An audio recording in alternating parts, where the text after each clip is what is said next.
Hello students, welcome back. Let us continue with the IS and LM course, which is in continuation with the capital market, money market. But here, capital market, we won't be discussing more about capital market. Here, we will more discuss about the goods market and money market, liquidity money. IS is investment savings, and LM is liquidity money market. Okay, so let us do a little bit recap about what we had studied in the past. That GDP we studied, or AD, that is aggregate demand, which we studied, is formation of these components, and the components are C plus I plus G plus X minus N, X minus M. So here C is consumption, personal consumption, I is investments, G is government spending, X is exports, and M is imports. And if you all remember, as per the circular flow model, four-sector model, C comes from household sector, I comes from firms, and G comes from government sector, and X minus M is a part of external sector where the businesses are done, and the money inflows, the currency inflows and outflows from the foreign sectors or rest of the world. Okay, I assume that you all remember this diagram, and then with this, I will a little bit a very small example I will take to make you all understand that a very simple GDP, or the formation of aggregate demand or aggregate expenditure. Now here you see AE stands for aggregate expenditure. This is aggregate expenditure, and MPC is marginal propensity to consume, and MPS is marginal propensity to save. And this is DI is disposable income, the amount of money which is available with an individual to do expenditure. And out of that, this is C, whether that is consumption.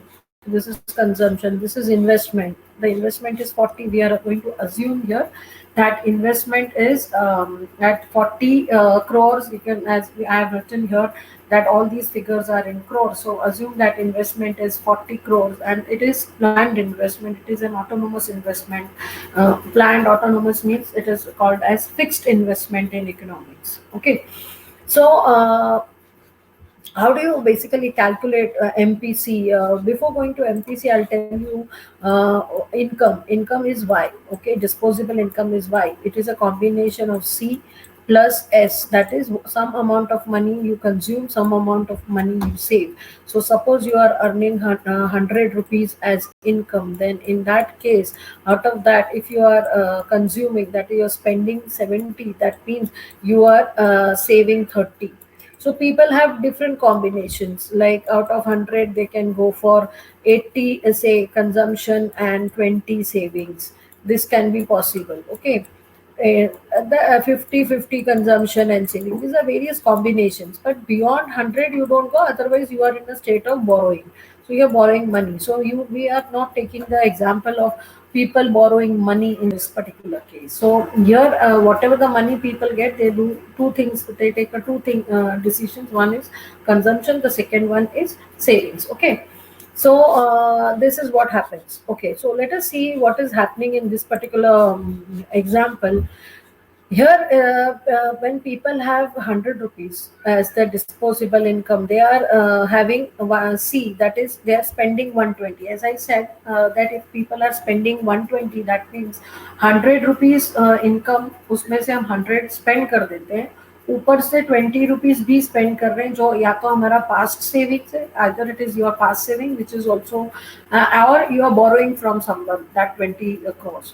Okay, like that it happens. So basically this is not a good situation for the economy where you are spending your income and you are spending more. Okay, so then you are dis-saving. It is also called as there is a little bit of dis-saving. So if I write here, it will become minus 20, because as I said, y is equal to c plus I, C plus S, sorry, C plus I is also there, but here I have to show you the calculation.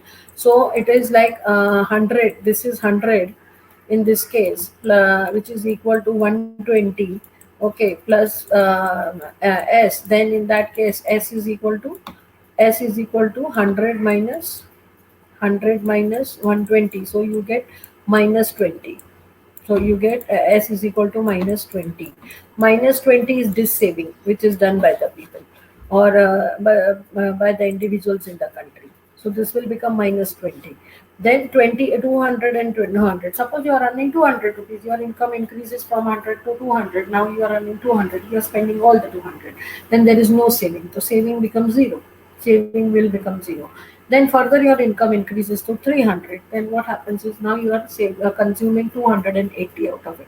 So another 20 you are saving. Out of 300, 280 you are consuming. So 20 at least you are saving 20 crores. So similarly, when your income further increases to 400, then you are spending 360. So rest of the amount, that is around 40 crores, you are saving. Like that it goes. So what government monitors is what is the propensity to consume. Propensity means at what speed people are consuming. Similarly, at what speed people are saving is called as marginal propensity to save. Okay, so that has been monitored. Okay, so how do you calculate marginal propensity to consume? So marginal propensity to consume is calculated as change in consumption divided by change in income. It is calculated as change in consumption divided by change in income. Now, if you see the first here, it will be dash. In this case, it will be dash. Here, it will be minus 20. Here, it will be minus 20. Here, it will be 0. Below that, it is 20. Like that, it is 40. You can write down in your notebook and you can start doing. You can do it with me also. So now MPC is equal to change in C divided by change in Y. So what will we do in the first case? We will do in the first case is 200 minus 120. Okay, this is 200 minus change in 200 minus 120 divided by 200 minus 100. So our denominator will remain 100. Denominator is 100 and numerator is 80. So if you write denominator is 100, numerator is somewhere around 80. Okay. Now this 80, so you cancel these two and you get 0.8. You get 0.8 as marginal propensity to consume. You get this? So and so when you get 0.8, that means you're going to write here 0.8. You're going to write here 0.8. Similarly, when you do it for 280 minus 200, the next one 200 whole divided by 300. Now here it is 300 divided by 200.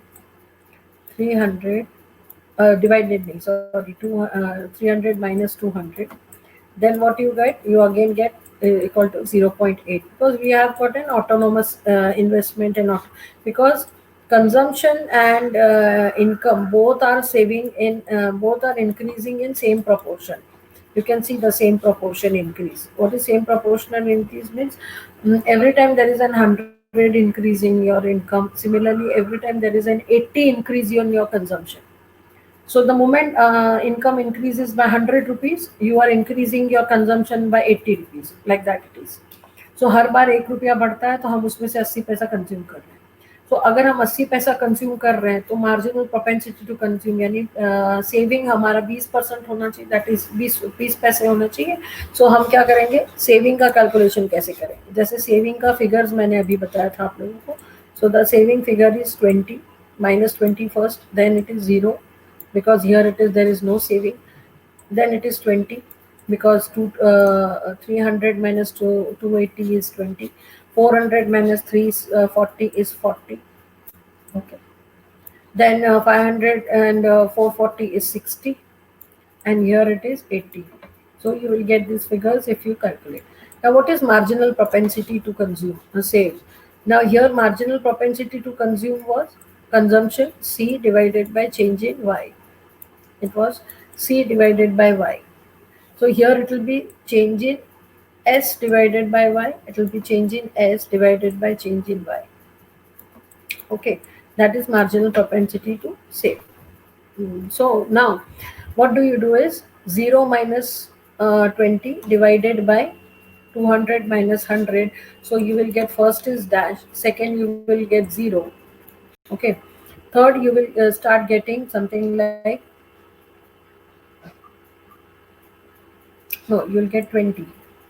Sorry, 0, whatever.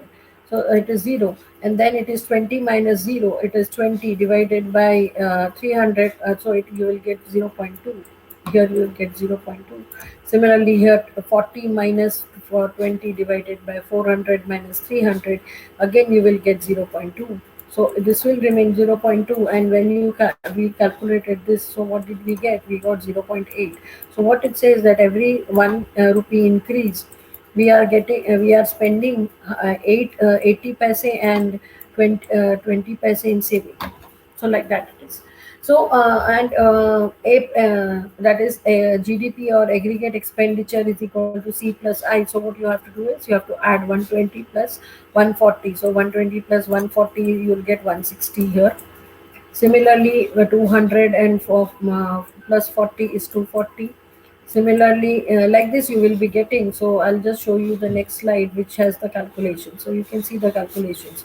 So what do we find is, the first point of equilibrium we find here is at 200, where whatever the income you have, you are saving, or you're sorry, spending.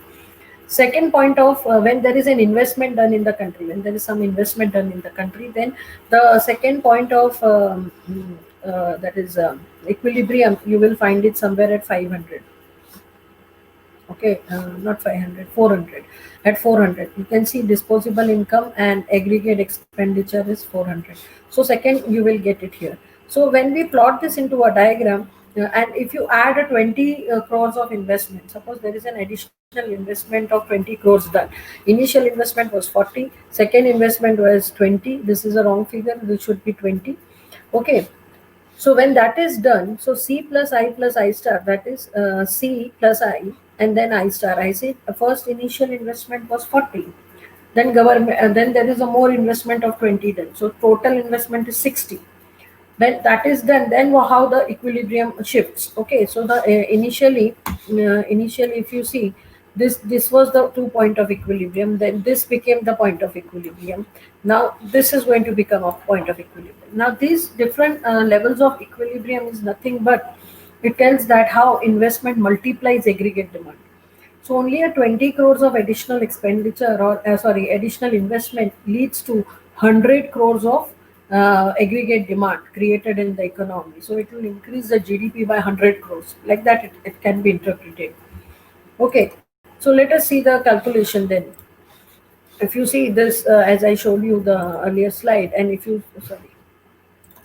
see the calculation, it is called as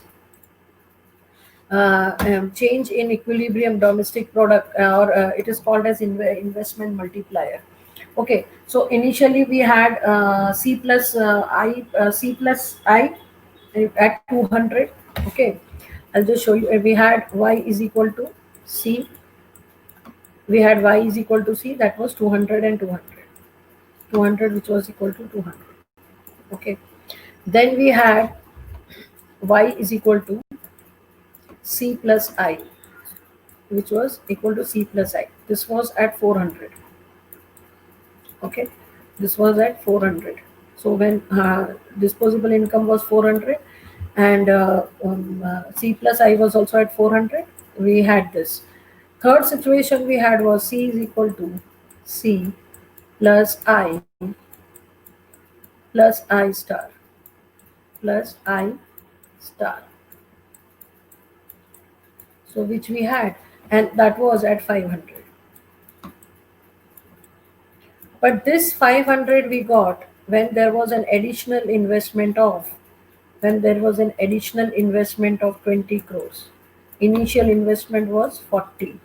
Initial investment was 40. So total investment in the economy was 60. And when this type of investment happens, then how much does the aggregate demand increases? Okay, so that is nothing but is called as investment multiplier. Investment multiplies. Okay, so now I'll tell you how do you calculate investment multiplier. It is change in Y divided by change in I. So change in Y was 500 minus 400 divided by change in I was 60 minus 40. Okay, so when you do this, when you calculate this, you'll get 500 minus 400. You don't have to take the first one, that is a consumption equal to 200 case, because we are talking about investment multiplier. When there was an additional investment done, then how much did the aggregate expenditure increase? That is what we are trying to do. So here, and then it was 60 minus 40. So initially it was 40, the additional it came to 60, and so it gives us 100 divided by 20. Now 100 divided by 20 is nothing but 5. You'll get the answer as 5. Okay. So with a so what happens is, initially, as I said, it was y is equal to c plus I. Y is equal to c plus I.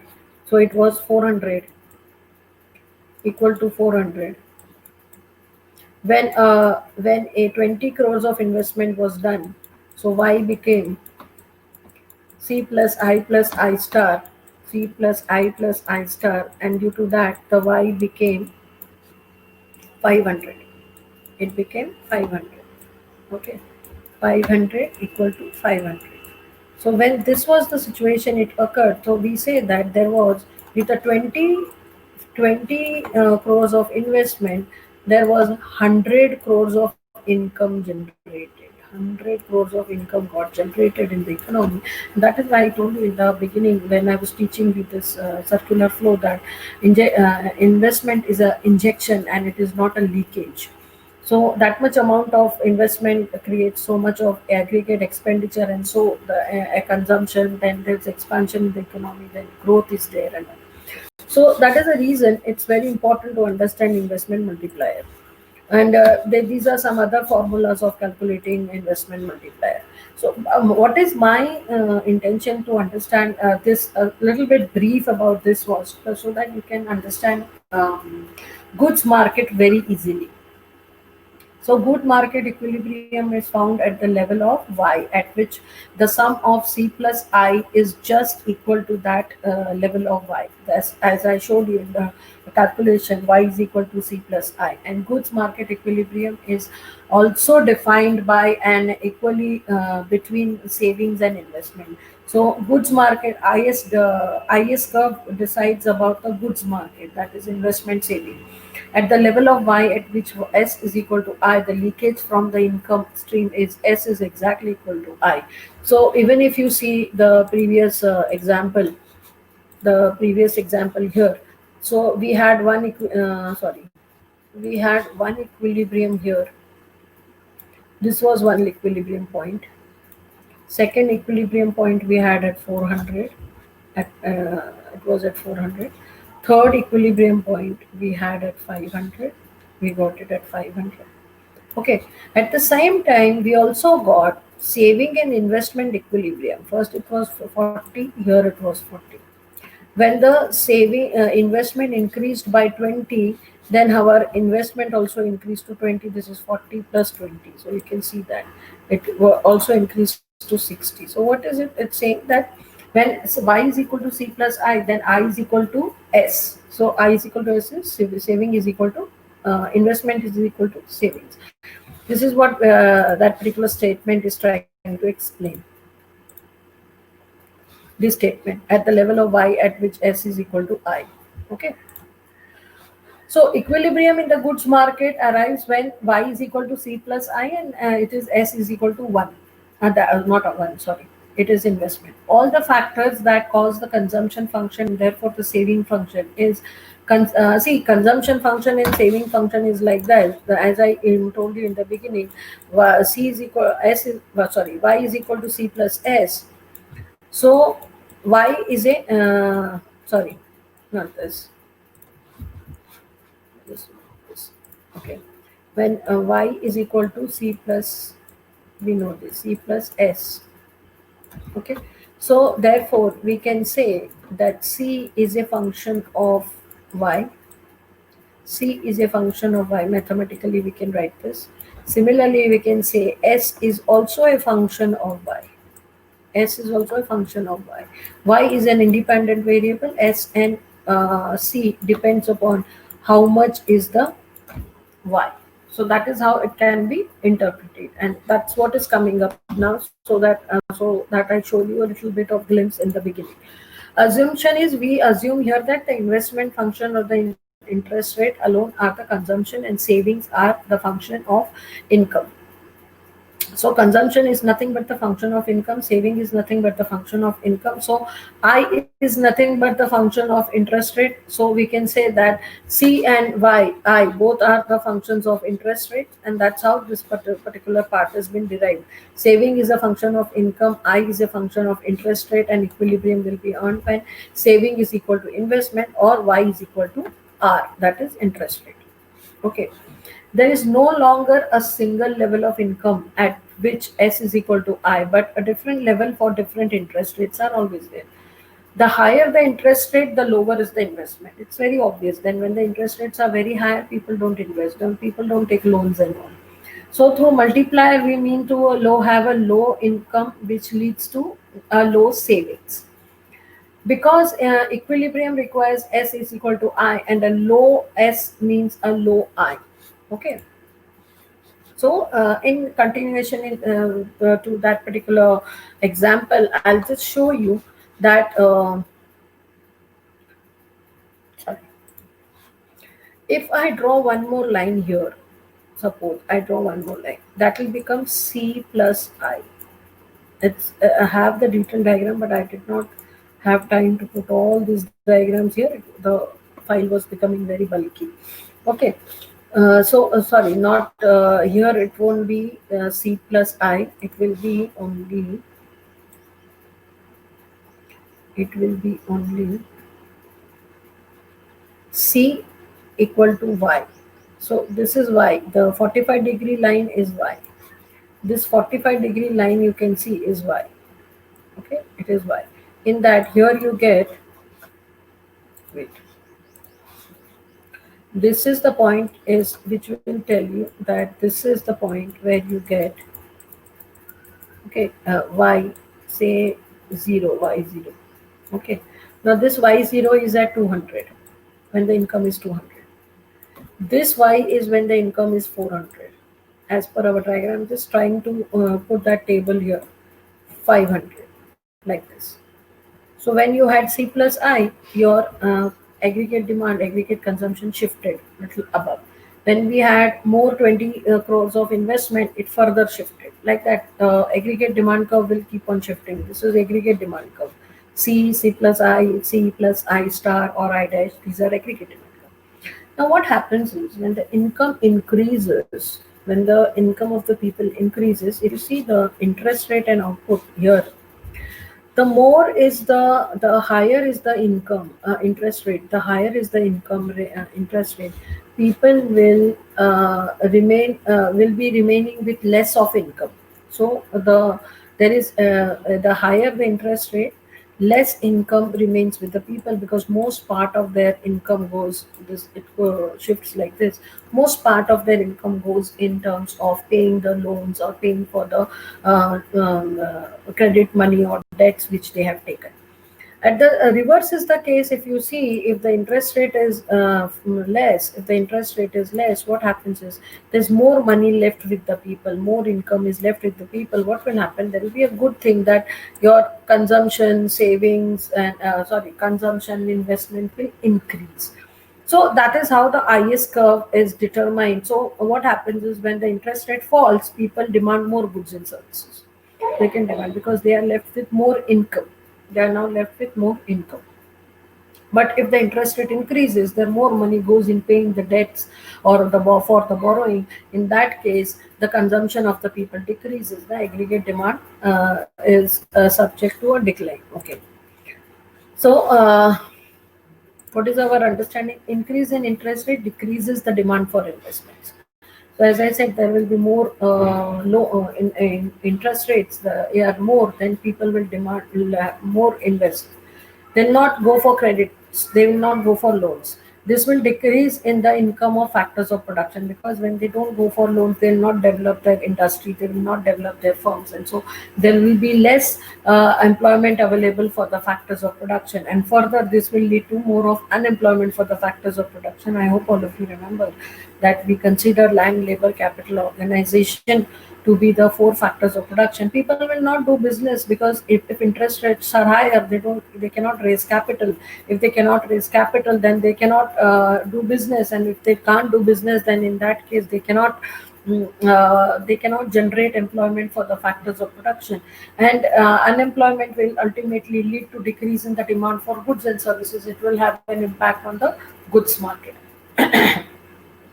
So this is how basically the goods market will have a function if investment and saving have fluctuations or changes. Let us see the other side of it. The other side of it is good market equilibrium. Okay. Now, IS curve, as we have derived the IS curve, which slopes downwards. Okay, it slopes downwards. It will shift. It will shift like this. If there is, suppose I take the IS curve. This is your IS curve with interest rate measured on the y-axis. This is IS curve, and this is income curve.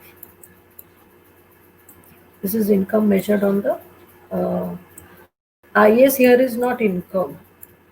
Income, to distinguish investment from income, we take for income we normally take a symbol of Y, so that we can distinguish income and investment. So here I have taken it as income. This is investment. This curve will shift. This curve will shift. When will it shift? Rightwards. You all are now aware about shift due to demand and supply. So here it will shift rightward when there is government expenditure. When there is government expenditure, government has started investment, doing expenditure and making bridges, dams, and all. In that case, if there will be more of investment and saving, and that it is a positive thing for the because there is more income getting floated. But if it will shift on the left side. It will shift to the left side. When will it shift to the left side? When there is more taxes imposed. When there are taxes imposed. So this is how the the goods market will function. Because when investment saving will go down when there is more taxes, because most of the people's money goes in paying taxes, so they don't demand goods and services. When they don't demand goods and services, why would the industries invest in the goods market, or start business, or do some produce some goods and services, like that it is. So this is how it functions. So it is increase in taxes, decrease in the government expenditures, or we can say increase in government expenditure will shift to the right, decrease in government expenditure shift to the left, increase in import shifted to the left, and decrease in exports will shift to the left. But if there is increase in exports, then the IS curve will shift to the right. So these are some of the components, depending upon the C plus I plus G plus X minus M. These components, how the IS curve will shift rightwards and leftwards, I have explained to you. And the above expo component will shift the IS to the left, and opposite will be the situation to shift the IS to the right. Suppose it is increase in taxes, so it will decrease the IS curve. That means it will show a leftward shift. So you have to make it increase in decrease in taxes. It will shift the IS to right. So like that, you have to do the opposite thing to understand the concept. The second important market here is the money market. Money market equilibrium, it is more related with the demand for money and supply for money. Okay. So, and then I will relate it with interest rates. So, once we derive the LM curve, that is liquidity money curve, and then we will have a, I don't know whether we have in today's session, I think we have the equilibrium of ISLM curve equilibrium also we have, so no problem. I just thought whether the slides are okay. So what is the demand for money and supply for money? Demand for money, when demand for money and supply for money are equal, that is the point where the interest rate gets determined. Okay. So thus at the interest rate at which demand for money and supply for money is, that's the equilibrium point for the markets, that demand for money and supply for money is equal. That is the market will determine, the money market will determine the interest rates. Okay. So now if you see this diagram, if you see it, what do you find? The supply of money is constant. Can you see the supply of money is constant? And the demand for money is first it is MD1. MD1 is downward sloping, because why the demand for money is downward sloping first, okay, and supply for money is vertical straight line. Demand for money depends upon, when the interest rate is high, people demand less money because they don't need, because they cannot repay. They will not demand for borrowings. When the interest rate is down, they'll demand more. So again, it has that relationship of demand for money is the inversely proportional to interest rates. Supply for money is vertical straight line. You can see that pink line, which is supply for money, which is vertical straight line. Now, this supply of money being vertical straight line, why it is so? Reason is, whatever money is pumped into the economy, that money is only circulating in the economy. There is no money every time coming in. Suppose there are 3,000 or 3,000 billions and trillions of money which is there in the economy, then that much money is only circulating. Money is just changing hands. We had discussed that. It is not that RBI sits back and prints currency and puts it in the market. Otherwise, we had seen a video that it will inflate the prices. So whatever money is there, it is constant. So with this, if the demand curve, the demand curve and the supply curve of money, where they intersect first, here they intersect first, determines the interest rate R1. It determines the interest rate R1. So this is the quantity of money supplying in the economy. And with that, the interest rate gets determined depending upon what is the demand for money in the economy. Now, due to some reason, if people income increases and all, and they start demanding more money, or they get more wages, salaries, and all, and the demand for money increases, or there is a boom period, they feel that there is going to be boom in the economy and all, there is going to be a prosperity in the economy, and so they want to invest more in the business and all, and so they demand more money.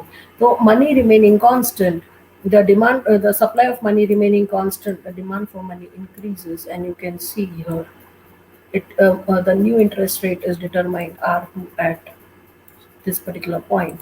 You can call this as E1, or and you can call this as E2. So that is how, and this will continue to happen whenever the demand curve shifts like this. But when, if the people feel that okay, now there is pandemic time, demand for money has gone down. So what is happening? The interest rates are falling. The reverse situation starts. So the demand for money starts falling. So this is how the money market functions, and it derives the LM curve. It derives the LM curve. So because if I extend it like this, it is basically extended, and there you had demand for money, supply for money, and here it is income.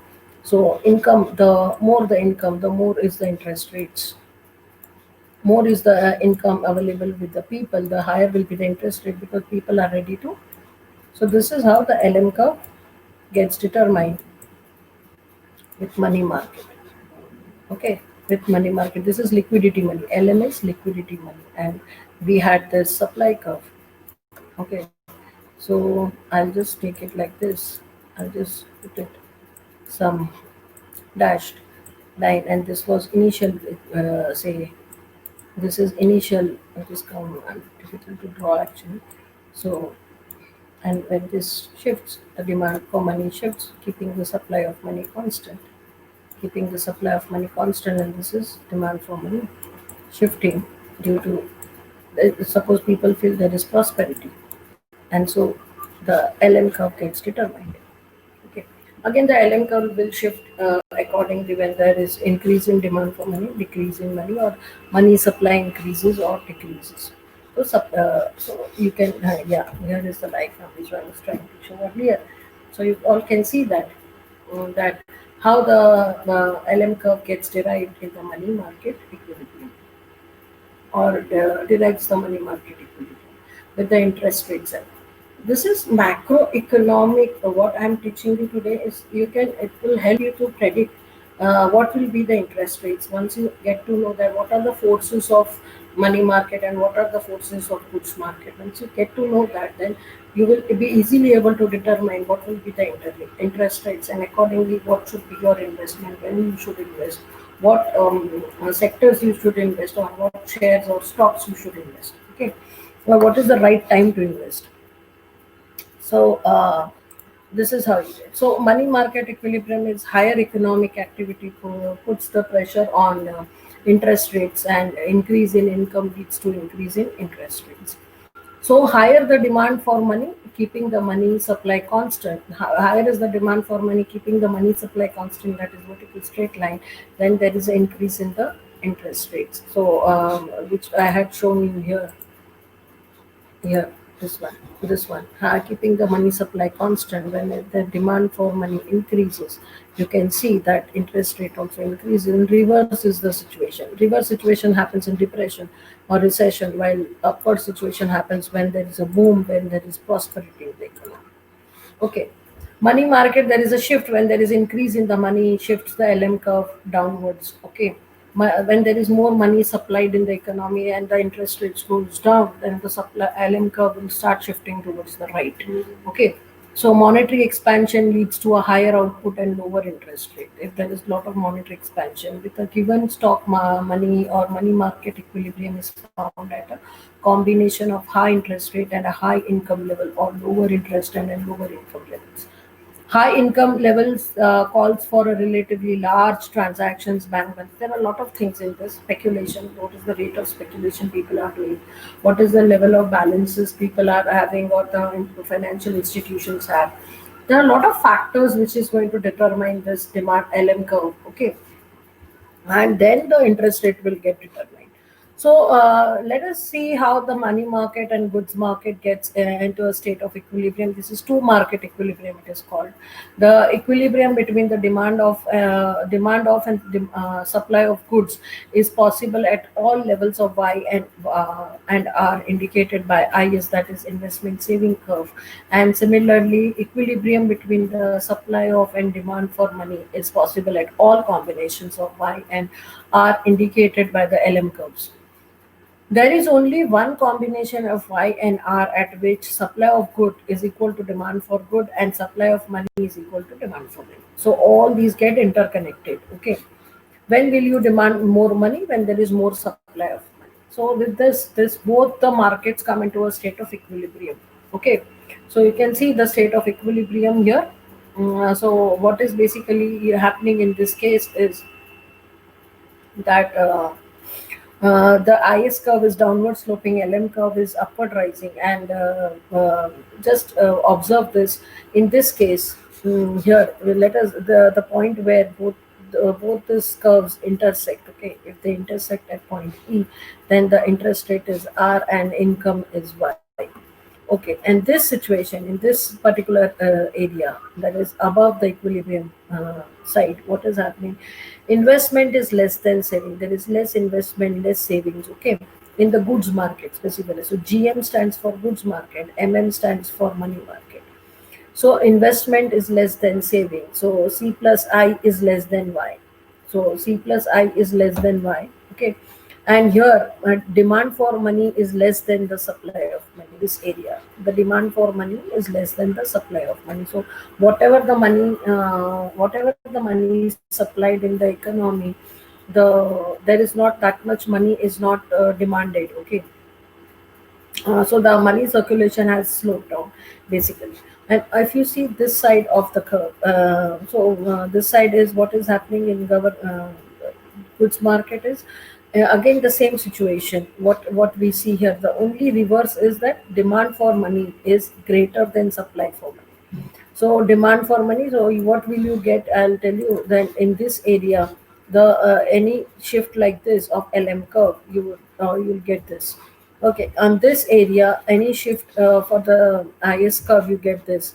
Similarly, here what is happening is demand for money is greater than supply for money, but reverse happens in case of the goods market. Okay, this side, if it shifts like this, and it is the reverse situation. If GM is, you can see here, but the goods market in investment say is greater than saving, Consumption plus I is also greater than income, but demand for money is less than supply for money, and so the LM curve will go like this. So this is the type of things which we did in case of demand supply of money, goods market and factor market, in product market and factor market. Here the same thing I have taken, but in a different manner, with a macroeconomic purview, that is goods market and money market. So this is how you are supposed to understand the goods market and money market. Let me just look for how the IS and LM curves application happens, so that I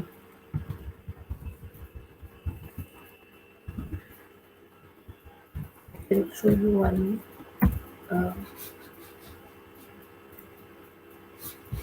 application of IS and LM curve. It has got a lot of mathematics in it, so I am really uh,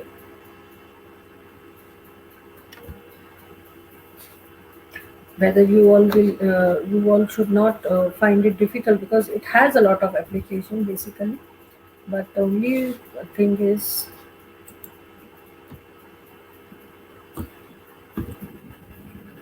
function of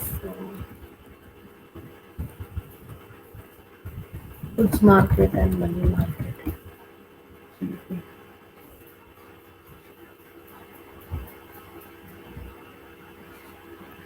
Yeah, I got one. Let's see. This it's a 5 minutes video which you can understand, I hope. Just a second, I'll just put the how these markets function. Let me see whether you understand with an example, or with the help of this video. How in practical, like this was all with diagrams and all. I want you to show something which is related to, we can call this as goods, good market and money market. So it will help for you to understand that how in practical it functions. Hello, in this video we are going to see the difference between good market and money market intuitively. When we consider demand, in both cases you have a negative slope. When we talk about supply, in the case of the good market, the aggregate supply has positive slope, where in the case of the money market, the supply is a vertical line, because there is only one supplier, which is the central bank. If this is clear enough for you, then you can directly jump to the next video. Otherwise, we are going to see this with more details. If we consider the market of apples in microeconomy, when you have a high price, then you have few quantity produced, because there are few people interested in buying this high price. Now we have lower price, then you have more quantity produced and sold, because you have more people interested in buying to this lower price. And when you talk about supply, then at the lower price only few people are interested in produce and sell apples, and if you have a higher price, then there will be more people interested in producing and selling apples to this price. When we pass from microeconomy to macroeconomy, then we have to consider not only apple market, but we have to consider all of the good and services market. And then instead of quantity, we talk about GDP. Instead of price, we talk about price level. And the analysis of aggregate demand and aggregate supply is more complicated. However, they keep the concept that here you have different people that behave differently in the case of the demand, and in the case of the supply the same thing. You have different people that behave differently. This is the reason why both curves have a slope, negative or positive. Now, when we talk about the money market, then what we have is the central bank as the main actor in this movie, and then here you have money in the horizontal axis, and here you have interest rate, which is like the kind of the price of the money if you want to get a loan. So here in the central bank you have money and you have bonds, and the demand of money has a negative slope because, similarly to the case of the good market, here you have people that have to decide whether they want to hold bonds or if they want to hold cash. So, and here the same. But similar to the case of the good market, you have different people. So at the high interest rate, then in this point people will be interested in holding little amount of cash because it is more convenient to hold bonds, because bonds pay good interest. So the demand of money is small. If the interest rate is very low, then you will have either the same person wanting to have more money or more persons requiring more money, and the bonds are not very attractive in this case because they pay low interest. So the demand for money in this case is this. So the concept in the case of the good market and in the case of the money market are similar. So in the case of the good market, the demand is different for different prices, and in the case of the money market, the demand for money is different for different interest rate. What happened with the supply? We're going to get rid of the demand. In the good market, what you have is different producers, different suppliers that behave differently. In the money market, there is only one supplier, which is the central bank. It's the only one that can supply money. So the amount of money is fixed and is determined by the central bank. So the money supply is a perfect vertical line, and this magnitude is determined by only one group of people, selected group of people that form the central bank. Okay, that's it. Thanks for watching and see you in the next video.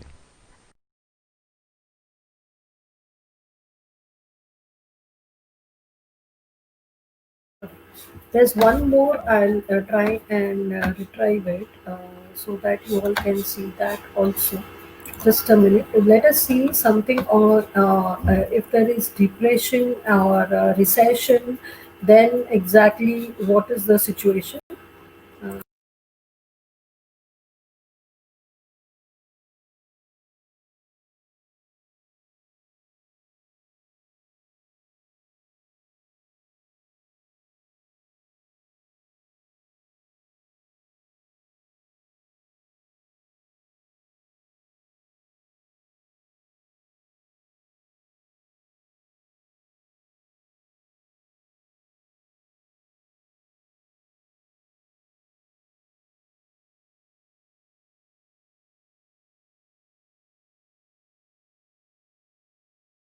what causes recession? We will see that.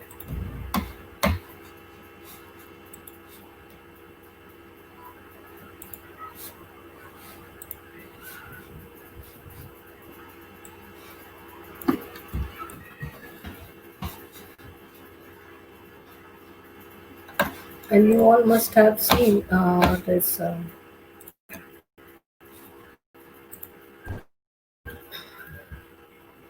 read this book, Rich Dad Poor Dad. And if you haven't read it, please read it. It is a nice book.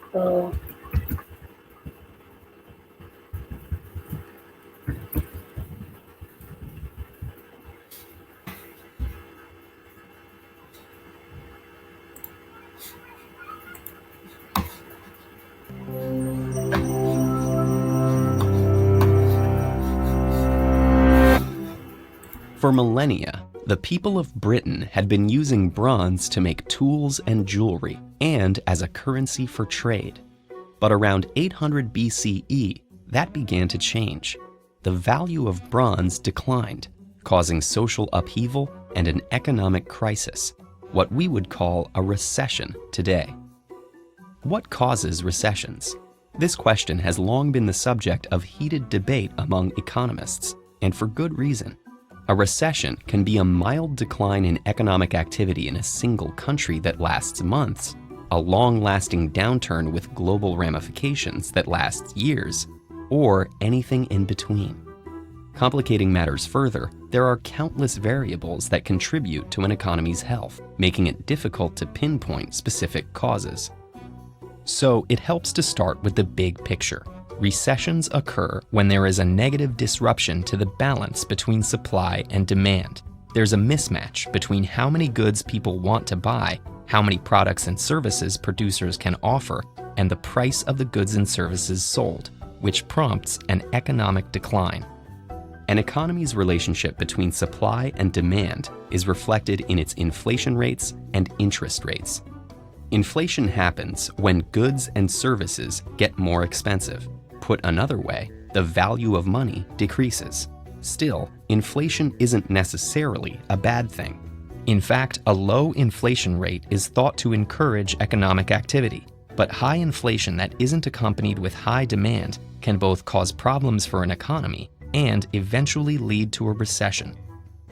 Interest rates, meanwhile, reflect the cost of taking on debt for individuals and companies. The rate is typically an annual percentage of a loan that borrowers pay to their creditors until the loan is repaid.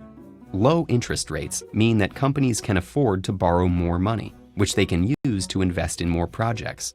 High interest rates, meanwhile, increase costs for producers and consumers, slowing economic activity.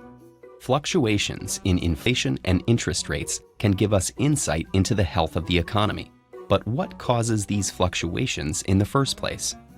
The most obvious causes are shocks like natural disaster, war, and geopolitical factors.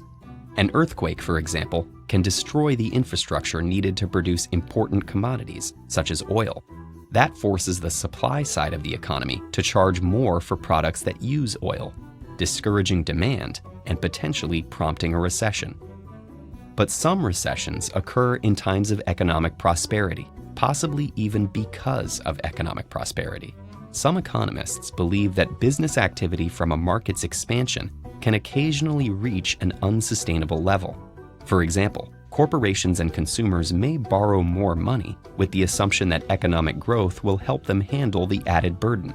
But if the economy doesn't grow as quickly as expected, they may end up with more debt than they can manage. To pay it off, they'll have to redirect funds from other activities, reducing business activity. Psychology can also contribute to a recession. Fear of a recession can become a self-fulfilling prophecy if it causes people to pull back investing and spending. In response, producers might cut operating costs to help weather the expected decline in demand. That can lead to a vicious cycle, as cost cuts eventually lower wages, leading to even lower demand. Even policy designed to help prevent recessions can contribute. When times are tough, governments and central banks may print money, increase spending, and lower central bank interest rates. Smaller lenders can in turn lower their interest rates, effectively making debt cheaper to boost spending. But these policies are not sustainable and eventually need to be reversed to prevent excessive inflation. That can cause a recession if people have become too reliant on cheap debt and government stimulus. The bronze recession in Britain eventually ended when the adoption of iron helped revolutionize farming and food production. Modern markets are more complex, making today's recessions far more difficult to navigate. But each recession provides new data to help anticipate and respond to future recessions more effectively. Want to learn more about how financial markets work? Watch these videos to learn about the stock market or what causes economic bubbles.